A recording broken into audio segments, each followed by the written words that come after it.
ನಮಸ್ಕಾರ, ಹೊಸ ಕರ್ನಾಟಕ ಮುಂಜಾನೆ ನ್ಯೂಸ್ ರೌಂಡಪ್ಗೆ ಸ್ವಾಗತ. ನಾನು ಪ್ರಿಯಾಂಕಾ ಶ್ರೀಗುರು. ಬನ್ನಿ ಕ್ವಿಕ್ ಆಗಿ ನೋಡೋಣ ಇಂದಿನ ಪ್ರಮುಖ ಸುದ್ದಿಗಳನ್ನ. ಸಮಾಜದ ಪ್ರಗತಿಯಲ್ಲಿ ಮಹಿಳೆಯರ ಪಾತ್ರ ಅಪಾರವಾಗಿದ್ದು, ಮಹಿಳಾ ಶಕ್ತಿ ಘಟಕವು ಮಹಿಳೆಯರ ಸ್ವಾವಲಂಬನೆಗೆ ದೊಡ್ಡ ವೇದಿಕೆಯಾಗಲಿ, ಇನ್ನು ಕಾಗವಾಡ ತಾಲೂಕಿನಲ್ಲಿ ಮಹಿಳಾ ಸಂಘಟನೆಗಳು ಹೆಚ್ಚೆಚ್ಚಾಗಲಿ ಎಂದು ನ್ಯಾಯವಾದಿ ರಾಹುಲ್ ಕಟಗೇರಿ ಅವರು ಹೇಳಿದರು. ಸುಗಾರ್ಖುರ್ದ ಪಟ್ಟಣದಲ್ಲಿ ಮಹಿಳೆಯರ ಸಬಲೀಕರಣ ಹಾಗೂ ಶ್ರೇಯೋಭಿವೃದ್ಧಿಯ ದೃಷ್ಟಿಯಿಂದ ರೂಪಿಸಲಾದಂತಹ ಮಹಿಳಾ ಶಕ್ತಿ ಘಟಕವನ್ನು ಉದ್ಘಾಟಿಸಿ ಮುಖ್ಯ ಅತಿಥಿಗಳಾಗಿ ಮಾತನಾಡಿದ ಅವರು, ನ್ಯಾಯಕ್ಕೆ ಒಳಗಾದ ಮಹಿಳೆಯರಿಗೆ ನ್ಯಾಯ ಸಿಗುವಂತೆ ವ್ಯವಸ್ಥೆ ಆಗಲಿ, ಮಹಿಳೆಯರ ಪರ ಧ್ವನಿ ಎತ್ತಲು ನಾನು ಸದಾ ಸಿದ್ಧನಿದ್ದೇನೆ ಎಂದು ತಿಳಿಸಿದ್ದಾರೆ. ಇನ್ನು ಈ ಸಮಯದಲ್ಲಿ ನಡೆದಂತಹ ಕಾರ್ಯಕ್ರಮದಲ್ಲಿ ಗೌರವ ಅತಿಥಿಗಳಾಗಿ ಆಗಮಿಸಿದ ನೌಶಾದ್ ಮುಲ್ಲಾ, ಶಿಕ್ಷಕಿ ಲತಾ ಸಾಂಗವೆ ಗೌರವ ಅತಿಥಿಗಳಾಗಿ ಪ್ರಾಸ್ತಾವಿಕವಾಗಿ ಮಾತನಾಡಿದರು. ಜನಸೇವಕ ವಿನಾಯಕ್ ಕಾಂಬ್ಳೆ, ರಾಜು ಕಟಗೇರಿ, ಸುಭಾಷ್ ಕೋತ್ಲಾಂಡೆ, ಮಹಿಳಾ ಶಕ್ತಿ ಸಂಘದ ಅಧ್ಯಕ್ಷೆ ಸರೋಜಿನಿ ಕಿತ್ತೂರೆ, ಕಾರ್ಯದರ್ಶಿ ಅನಿತಾ ಕುಲಕರ್ಣಿ, ಉಪಾಧ್ಯಕ್ಷೆ ಪಾರ್ವತಿ ಕರಜ್ಗಿ ಹಾಗೂ ದಾವಲ ಮಲ್ಲಿಕಾ ಜಮ್ಖಾನಿ ಸೇರಿದಂತೆ ಅನೇಕರು ಭಾಗಿಯಾಗಿದ್ದರು.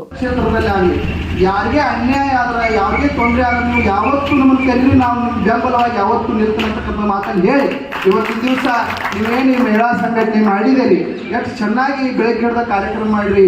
ಮೊದಲಿಗೆ ಪೂಜಾ ಮಾಡಿರಿ ಹನುಮಪ್ಪಂದ, ಅಲ್ಲಿಂದ ಎಲ್ಲ ಕಾರ್ಯಕ್ರಮಗಳನ್ನ ಅಷ್ಟುಕಟ್ಟಾಗಿ ಮಾಡಿರಿ. ಸತ್ಕಾರ ಪಾಪ ನೀವು ದುಡ್ಡು ಖರ್ಚು ಮಾಡಿ ನಮಗೆ ಹಾರ ತಂದು ಇಷ್ಟೆಲ್ಲ ಮಾಡಿದಕ್ಕೆ ಈ ನಮಗೆ ಭಾಳ ಹೆಚ್ಚು ವರ್ಷದಿರಿ, ನೀವು ಹೆಚ್ಚಿನ ಭಾರವನ್ನು ಹೊರಿಸಿದಿರಿ. ನಿಮ್ಮ ಜವಾಬ್ದಾರಿ ನಮ್ಮದದ. ನೀವು ಯಾವತ್ತೂ ಉಗಾರದಲ್ಲಿ ಸ್ಟ್ರೈಕ್ ಮಾಡ್ರಿ, ಹೋರಾಟ ಮಾಡ್ರಿ, ಕಾರ್ಯಕ್ರಮ ಇಡ್ರಿ, ನಮ್ಗೆ ಒಂದು ಕರೆ ಮಾಡ್ರಿ, ನಾವು ಬಂದು ನಿಮ್ಮ ಹತ್ರ ನಿಮ್ಮ ಕಾರ್ಯಕ್ರಮದಲ್ಲಿ ನಾವು ಕೂಡ ಭಾಗವಹಿಸ್ತೀವಿ. ಮತ್ತು ನಿಮಗೆ ಏನಾದರೂ ಸಜೆಷನ್ ಬೇಕಾದರೂ ಕೂಡ ಹೇಳ್ರಿ, ನಾವು ನಿಮಗೆಲ್ಲ ಸಜೆಷನ್ ಕೂಡ ಮಾಡ್ತೀವಿ. ಮತ್ತು ನಿಮ್ಗೆ ಹಲವಾರು ಕಾನೂನುಗಳದಾವು ಮಹಿಳೆಯರಿಗೆ, ಆ ಕಾನೂನುಗಳನ್ನೆಲ್ಲ ಬಳಸ್ಕೊಳ್ರಿ. ಎಲ್ಲಿ ಸಮಾಜದಲ್ಲಿ ಬಾಲ್ಯ ಆಗ್ತದ ಆ ಬಾಲ್ಯ ತಡೆಗಟ್ಟುವಂಥ ಕೆಲಸವನ್ನು ಮಾಡಿರಿ. ಎಲ್ಲಿ ಅನ್ಯಾಯ ಆಗತಕ್ಕಂಥ ಹೆಣ್ಮಗಳಿಗೆ ನ್ಯಾಯವನ್ನು ಕೊಡುವಂಥ ವ್ಯವಸ್ಥೆ ಮಾಡಿರಿ. ಇವತ್ತು ಪೊಲೀಸ್ ಸ್ಟೇಷನ್ಗೆ ಹೋಗ್ಬೇಕಾಗಿತ್ತು ಬಂದ್ರೆ ಒಂದು ಹೆಣ್ಮಗಳು ನೇರವಾಗಿ ಹೋಗ್ಲಿಕ್ಕೆ ಆಗಂಗಿಲ್ಲ. ಯಾಕಂದ್ರೆ ಏನಾಗ್ತದೆ, ಅಲ್ಲಿ ಅವ್ರಿಗೆ ತೊಂದರೆ ಆಗಬಾರ್ದು. ನಿಮ್ಮಂಥ ಮಹಿಳಾ ಸಂಘಟನೆ ವತಿಯಿಂದ ಹೋಗಿ ಆ ಹೆಣ್ಮಗಳಿಗೆ ರಕ್ಷಣೆ ಕೊಡುವಂಥ ವ್ಯವಸ್ಥೆ ಕೂಡ ಆಗಬೇಕು. ಮತ್ತು ಯಾರು ನಿಜವಾಗ್ಲೂ ಕೌಟುಂಬಿಕ ಸಮಸ್ಯೆ ಆಗ್ತದೆ, ಇವತ್ತು ಆಸ್ತಿ ಕಲ ಕೌಟುಂಬಿಕ ಕಲ ಎಷ್ಟು ಆಗ್ತಾ ಇದಾವೆ. ಮತ್ತು ಆ ಹೆಣ್ಮಗಳು ಏನು ಹೋಗಿತ್ತು, ಆ ಹೆಣ್ಮಗಳಿಗೆ ಶೌಚಾಲಯಕ್ಕೆ ಹೋಗಕ್ಕೂ ಕೂಡ ಅಡಚಣೆ ಮಾಡಿದ್ರು. ಮತ್ತು ತಹಶೀಲ್ದಾರ್ ಸಾಹೇಬ್ರು ಹೇಳಿ, ಪೊಲೀಸ್ ಸ್ಟೇಷನ್ ಕೇಳಿ ಆ ಹೆಣ್ಮಗಳಿಗೆ ಬಾತ್ರೂಮ್ ಹೋಗುವಂಥ ವ್ಯವಸ್ಥೆಯನ್ನು ಮಾಡಿ. ಅಂದ್ರೆ ಏನಾಗೈತಿ, ಸ್ವಾರ್ಥ, ಪ್ರತಿಯೊಂದು ಸ್ವಾರ್ಥ. ನಾ ಇದ್ದಿದ್ರಾಗ ತೃಪ್ತಿ ಇದ್ರೆ ಸ್ವಾರ್ಥ ಬರಂಗಿಲ್ಲ. ಈಗ ನೀವೆಲ್ಲ ಒಂದು ಕುರ್ಚಿ ಮೇಲೆ ಕೂತಿದ್ದೀರಿ, ಆರಾಮಾಗಿ ಕೂತಿದ್ದೀರಲ್ಲ, ಮಕ್ಕಳು ಕುರ್ಚಿ ಖಾಲಿ ಇದ್ದಾಗ ನನಗೂ ಅದ ಕುರ್ಚಿ ಬೇಕಂದ್ರೆ ತ್ರಾಸ ಚಾಲು ಆಗೋದು. ಎಲ್ಲಿ ತ್ರಾಸ ಚಾಲು ಆಗ್ತಿತ್ತು ಅಂದ್ರೆ, ನಾ ಇದ್ದದ್ದು ನನಗೊಂದು ಹಾಡು ಹಾಕಿದ್ದೀರಿ, ನಾನು ತೃಪ್ತಿಯಾಗಿ ಸಂತೋಷವಾಗಿದ್ದರೆ ಮುಗೀತ. ಮತ್ತೊಬ್ರು ಹಾಡು ನನಗೆ ಹಾಕ್ರಿ ಅಂದ್ರೆ ತ್ರಾಸ ಚಾಲು ಆಯ್ತು. BP ಶುಗರ್ ಆಗೋದು ಎದಕ್ಕಂದ್ರೆ ಇದಕ್ಕೆ ಕಾರಣ. ಎದಕ್ಕೆ ಕಾರಣ ಅಂದ್ರೆ, ಈಗ ಮತ್ತೊಬ್ರದ ಆಸೆ ಪಡ್ತೇವಲ್ಲ, ಮತ್ತೊಬ್ಬರು ವಸ್ತುಗಳ ಆಸೆ ಪಡ್ತಾವಲ್ಲ, ಪರ ವಸ್ತುಗೆ ನಾವು ಆಸೆ ಪಡ್ತೇವಲ್ಲ. ಅದಕ್ಕಾಗಿ ಮಹಾತ್ಮರು ಹೇಳ್ರು, ನಿನ್ನ ವ್ಯಕ್ತಿತ್ವ ನಿನಗೆ ದೇವರು ಕೊಟ್ಟಿರ್ತಕ್ಕಂಥ ನಾವು ತೃಪ್ತಿ ಇದ್ವಿ ಅಂದ್ರೆ ನಾವು ಸಮಾಧಾನವಾಗಿ ಸಂತೋಷವಾಗಿ ಇರ್ಲಿಕ್ಕೆ ಸಾಧ್ಯದ. ಇಲ್ಲ ನನಗೆ ಎಲ್ಲ ಥರ ನನಗೇ ಆಸೆ ಬೇಕು, ನನಗೆ ಬೇಕಂದ್ರೆ ನಾವು ಹಾಳಾಗಿ ಹೋಗ್ತೀವಿ ಅಂತ ಹೇಳಿ ಇವತ್ತಿನ ದಿವಸ ತಾವೆಲ್ಲ ಆಗಮಿಸಿದಿರಿ. ನನಗೆ ಈ ಬಸ್ ನಿಲ್ದಾಣ ಹತ್ರ ಹೆಣ್ಮಕ್ಳು, ಬೇರೆ ಊರಿಂದ ಬರ್ತಕ್ಕಂಥ ಹೆಣ್ಮಕ್ಳಾಗಿರ್ಬೋದು, ಮತ್ತು ಇಲ್ಲಿ ಉಗಾರದಲ್ಲಿ ಇರತಕ್ಕಂಥ ಹೆಣ್ಮಕ್ಳು ಶೌಚಾಲಯಕ್ಕೆ ಹೋಗಕ್ಕೆ ಆಗ್ತಾ ಇಲ್ಲ, ಅಲ್ಲಿ ಒಂದು ಶೌಚಾಲಯ ವ್ಯವಸ್ಥೆ ಮಾಡಬೇಕು. ಮತ್ತು ಅನೇಕ ವಾರ್ಡ್ಗಳಲ್ಲಿ ರಸ್ತೆಗಳು ಸರಿಯಾಗಿಲ್ಲ, ರಸ್ತೆಗಳು ಮಾಡಬೇಕು, CC ರಸ್ತೆಗಳು ಮಾಡಬೇಕು. ಶುದ್ಧ ನೀರು ಸರಿಯಾಗಿ ಜನರಿಗೆ ಬರ್ತಾ ಇಲ್ಲ, ಶುದ್ಧ ನೀರು ಬರಬೇಕು. ಮತ್ತು ಯಾವುದೇ ಒಬ್ಬ ವ್ಯಕ್ತಿ ಪುರಸಭೆಗೆ ನೇರವಾಗಿ ಹೋದ್ರೆ ಅವ್ನು ನೇರವಾಗಿ ಅವ್ನು ಕಾಗದ ಕೊಡಬೇಕು, ಅವ್ನು ಏನು ಸಮಸ್ಯೆ ಐತೆ ಅದನ್ನು ಕೇಳಬೇಕು. ಅಲ್ಲಿ ಯಾವುದೂ ಲಂಚಾವತಾರ ಪಡ್ಲಾರ್ದೆ ಅವ್ನು ನೇರವಾಗಿ ಸಹಾಯ ಮಾಡ್ಬೇಕಂತ ಹಲವಾರು ವಿಚಾರಗಳು ಇಟ್ಕೊಂಡು ಒಂದು ಲೆಟರನ್ನು ಕೂಡ ನಾವು ತಯಾರು ಮಾಡಿದ್ದೇವೆ. ತಾವೆಲ್ಲ ವತಿಯಿಂದ ಇವತ್ತೇನು ನೀವು ಮಹಿಳಾ ಘಟಕ ಮಾಡಿದಿರಲ್ಲ, ಫಸ್ಟ್ ಪೈಲ ಅರ್ಜಿ ನಿಮ್ಮದ ಪುರಸಭೆಗೆ ಇವತ್ತು ಮಹಿಳಾ ಘಟಕ ವತಿಯಿಂದ ಈ ಅರ್ಜಿಯನ್ನು ಕೊಟ್ಟು ನಾವು ಏನು ಮಾಡೋಣ ಅಂದ್ರೆ, ನಿಮ್ಮಂದು ಇವತ್ತಿಂದ ಕಾರ್ಯ ಪ್ರಾರಂಭ ಮಾಡ್ರಿ ಅಂತ ಹೇಳಿ ದೇವರು ನಿಮಗೆ ಯಶಸ್ಸನ್ನು ಕೊಡಲಿ. ಇವತ್ತು ನಾವಿರಲಿ ಬಿಡಲಿ, ನೀವು ಯಾವತ್ತೂ ಕೂಡ ಸಂಘಟಿತರಾಗ್ರಿ. ಈ ಹೋರಾಟಕ್ಕೆ ಅನಿಯ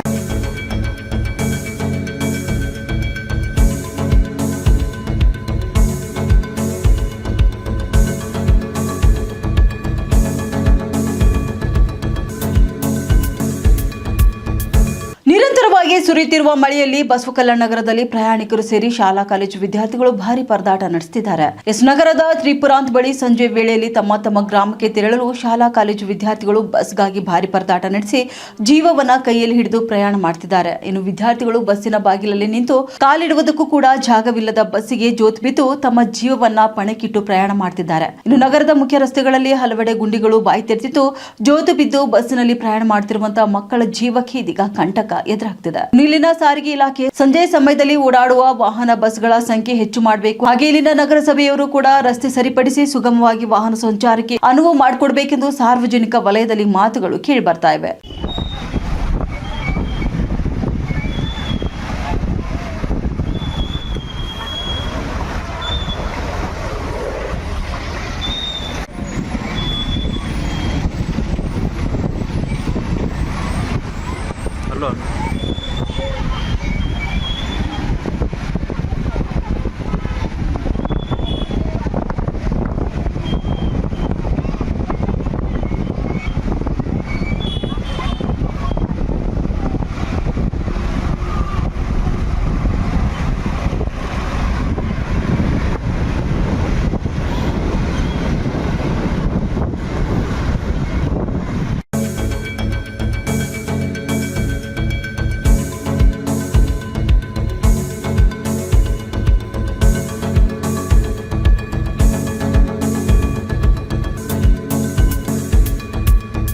हजरत ख्वाजा सैयद ताजुद्दीन बाबा शेर सवार रहमतुल्लाहि अलैहि दर्गा ಶರೀಫ್ನಲ್ಲಿ ನಿಜಾಮಿ ವೆಲ್ಫೇರ್ ಸೊಸೈಟಿ ಹಾಗೂ ಮಿಲಾದ್ ಕಮಿಟಿ ಬಸವ ಕಲ್ಯಾಣದ ವತಿಯಿಂದ 47ನೇ ಮರ್ಕಜಿ ಈದ್ ಮಿಲಾದ್ ಉನ್ ನಬಿ ಜುಲೂಸ್ ಹಾಗೂ ಜಲ್ಸಾ ಸಂಬಂಧ ಮಹತ್ವದ ಪೂರ್ವಭಾವಿ ಸಭೆ ನಡೆಸಲಾಯಿತು. ಈ ಸಭೆಯಲ್ಲಿ ನಗರದ ಗಣ್ಯರು, ಕಮಿಟಿಯ ಪದಾಧಿಕಾರಿಗಳು, ಹಿರಿಯರು ಹಾಗೂ ಸಮಾಜದ ಮುಖಂಡರು ಭಾಗವಹಿಸಿದ್ರು. ಸಭೆಯಲ್ಲಿ ಜುಲೂಸ್ ಮತ್ತು ಜಲ್ಸಾದ ಸಕಲ ಸಿದ್ಧತೆಗಳು ಸೇರಿದಂತೆ ಕಾನೂನು ಸುವ್ಯವಸ್ಥೆ, ಸಂಚಾರ ವ್ಯವಸ್ಥೆ ಹಾಗೂ ಸಾರ್ವಜನಿಕರ ಸಹಕಾರದ ಕುರಿತು ಸವಿಸ್ತರವಾಗಿ ಚರ್ಚೆ ನಡೆಸಲಾಯಿತು.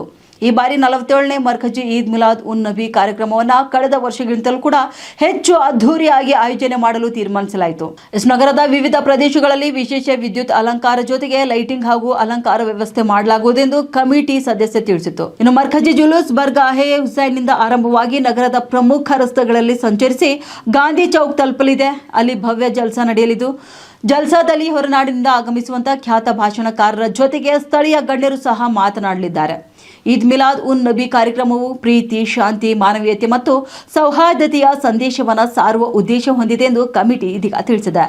ಈ ಧಾರ್ಮಿಕ ಹಾಗೂ ಸಾಮಾಜಿಕ ಕಾರ್ಯಕ್ರಮದಲ್ಲಿ ಸಾರ್ವಜನಿಕರು ಹೆಚ್ಚಿನ ಸಂಖ್ಯೆಯಲ್ಲಿ ಭಾಗವಹಿಸಿ ಯಶಸ್ವಿಗೊಳಿಸುವಂತೆ ಮನವಿ ಕೂಡ ಮಾಡಲಾಗಿದೆ.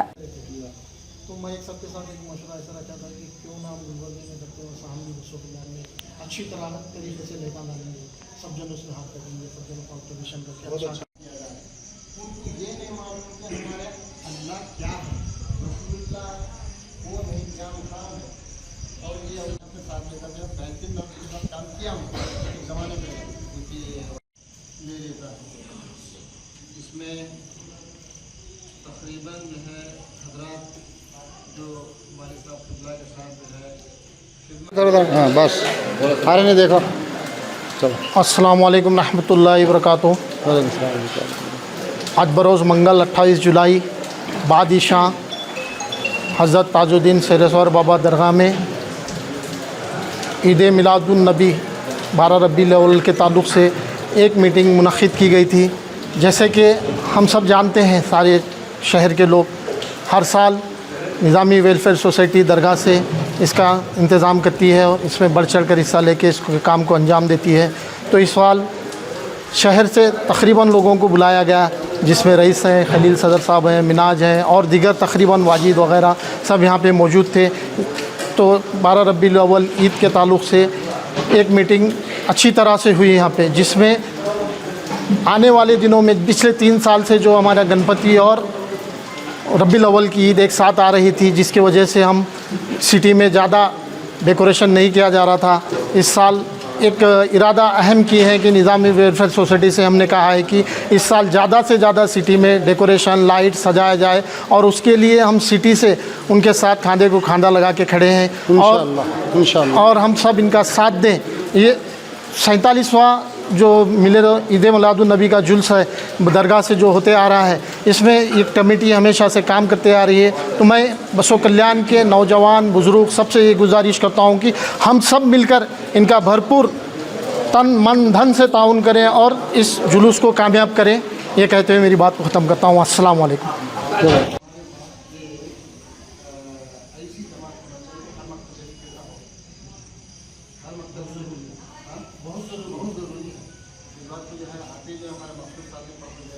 रहमतुल्लाहि बरकातहू। आज हज़रत सैयद ताजुद्दीन बाबा शेर सवा रहमतुल्लाह अलैह में ईद मिलादुन नबी सल्लल्लाहु अलैहि वसल्लम के इंतज़ामात किए जाते हैं, जिसमें निज़ामी वेलफेयर सोसाइटी व मिलाद कमेटी बसवा कल्याण के ज़ेर एहतमाम एक अज़ीमुश्शान मीटिंग की गई।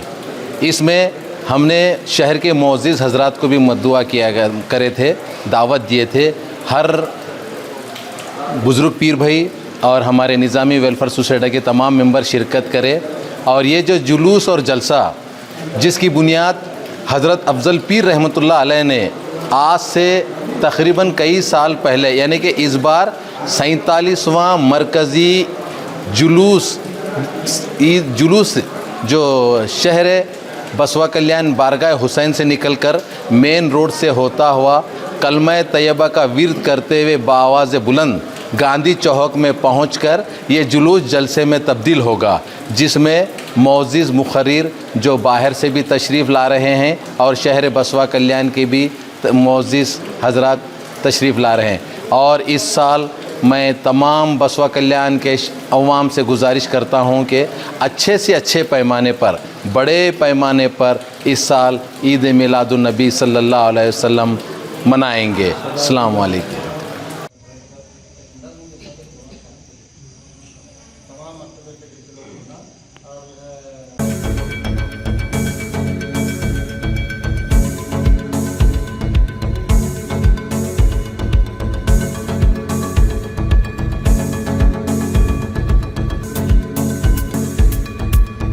ಬೀದರ್ ಜಿಲ್ಲೆಯ ಬಸವ ಕಲ್ಯಾಣ ನಗರದಲ್ಲಿ ಕಾಂಗ್ರೆಸ್ ಹಿರಿಯ ಮುಖಂಡ ಬಾಬು ಹೊನ್ನನಾಯಕ್ ಅವರ ಒಡೆತನದ ಕಾಲೇಜಿನಲ್ಲಿ ಹಾಡ್ಹಗಲೇ ಯುವಕನನ್ನ ಬರ್ಬರವಾಗಿ ಹತ್ಯೆ ಮಾಡಲಾದಂತ ಘಟನೆ ಗುರುವಾರ ವರದಿಯಾಗಿದೆ. ಯಲ್ಲದಗುಂಡಿ ತಾಂಡದ ನಿವಾಸಿ ನಿಖಿಲ್ ಚೌಹಾಣ್ 35 ವರ್ಷದ ಹತ್ಯೆಗೊಳಗಾದ ಯುವಕನಾಗಿದ್ದಾನೆ. ತನ್ನ ತಂಗಿಯ ಡೈವೋರ್ಸ್ ವಿಚಾರಕ್ಕೆ ಸಂಬಂಧಪಟ್ಟಂತೆ ಸಂಧಾನಕ್ಕೆ ಬಂದ ವೇಳೆ ಎರಡು ಕುಟುಂಬದ ನಡುವೆ ಗಲಾಟೆ ನಡೆದೋಗಿದೆ. ಗಲಾಟೆ ವಿಕೋಪಕ್ಕೆ ತಿರುಗಿದ್ರಿಂದ ನಿಖಿಲ್ನ ತಂಗಿಯ ಗಂಡನ ಕುಟುಂಬಸ್ಥರು ನಿಖಿಲ್ನಿಗೆ ಶಸ್ತ್ರಾಸ್ತ್ರಗಳಿಂದ ಹೊಡೆದು ಹತ್ಯೆ ಮಾಡಿದ್ದಾರೆ ಎನ್ನಲಾಗ್ತಿದೆ. ಈ ಒಂದು ಘಟನೆ ಸಂಬಂಧಪಟ್ಟಂತೆ ಬಸವ ಕಲ್ಯಾಣ ನಗರ ಪೊಲೀಸ್ ಠಾಣೆ ಪೊಲೀಸರು ಸ್ಥಳಕ್ಕೆ ಭೇಟಿಯನ್ನ ನೀಡಿ ಪರಿಶೀಲನೆ ಕೂಡ ನಡೆಸಿದ್ದಾರೆ ಎಂದು ತಿಳಿದು ಬಂದಿದೆ.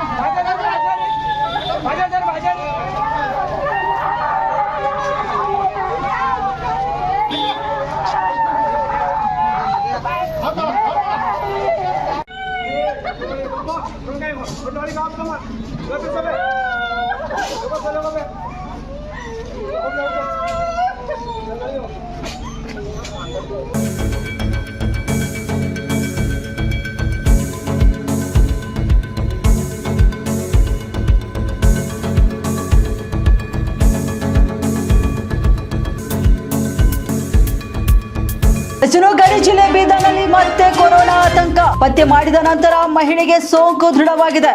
ಸ್ಯಾಂಪಲ್ ಪರಿಶೀಲನೆ ನಡೆಸಿದ ವೇಳೆ ಮಹಿಳೆಗೆ ಕೊರೋನಾ ಸೋಂಕು ದೃಢಪಟ್ಟಿದೆ. ಭಾಲ್ಕಿ ಮೂಲದ ಮಹಿಳೆಗೆ ಇದೀಗ ಕೊರೋನಾ ಸೋಂಕು ದೃಢಪಟ್ಟಿದೆ. ಕೊರೋನಾ ಲಕ್ಷಣ ಕಂಡು ಬಂದ ಹಿನ್ನೆಲೆ ಸ್ಯಾಂಪಲ್ ಕೂಡ ಸಂಗ್ರಹ ಮಾಡಲಾಗಿತ್ತು. 24 ಗಂಟೆ ನಂತರ ಬಂದಂತ ವರದಿಯಲ್ಲಿ ಇದೀಗ ಕೊರೋನಾ ಸೋಂಕು ಎಂಬುದು ದೃಢಪಟ್ಟಿದೆ. ಕೊರೋನಾ ದೃಢಪಟ್ಟ ಹಿನ್ನೆಲೆ ಆರೋಗ್ಯ ಇಲಾಖೆ ಕೂಡ ಇದೀಗ ಹೈ ಅಲರ್ಟ್ ಆಗಿದೆ. ಸದ್ಯ ಬ್ರಿಮ್ಸ್ ಆಸ್ಪತ್ರೆಯ ಸ್ಪೆಷಲ್ ವಾರ್ಡ್ನಲ್ಲಿ ಸೋಂಕಿತ ಮಹಿಳೆಗೆ ಚಿಕಿತ್ಸೆಯನ್ನ ಕೂಡ ನೀಡಲಾಗುತ್ತಿದೆ. ಹೆಚ್ಚಿನ ಜನರಲ್ಲಿ ಕೊರೋನಾ ಪರೀಕ್ಷೆ ಮಾಡಲು ಆರೋಗ್ಯ ಇಲಾಖೆ ಇದೀಗ ಸಾಕಷ್ಟು ಸಿದ್ಧತೆಗಳನ್ನು ಕೈಗೊಳ್ಳಲಾಗಿದೆ. ಮಾಹಿತಿ ನೀಡಲು ಡಿಎಚ್ಒ ಜ್ಞಾನೇಶ್ವರ್ ನೀರುಗಡೆ ಹಿಂದೇಟು ಹಾಕ್ತಿದ್ದಾರೆ.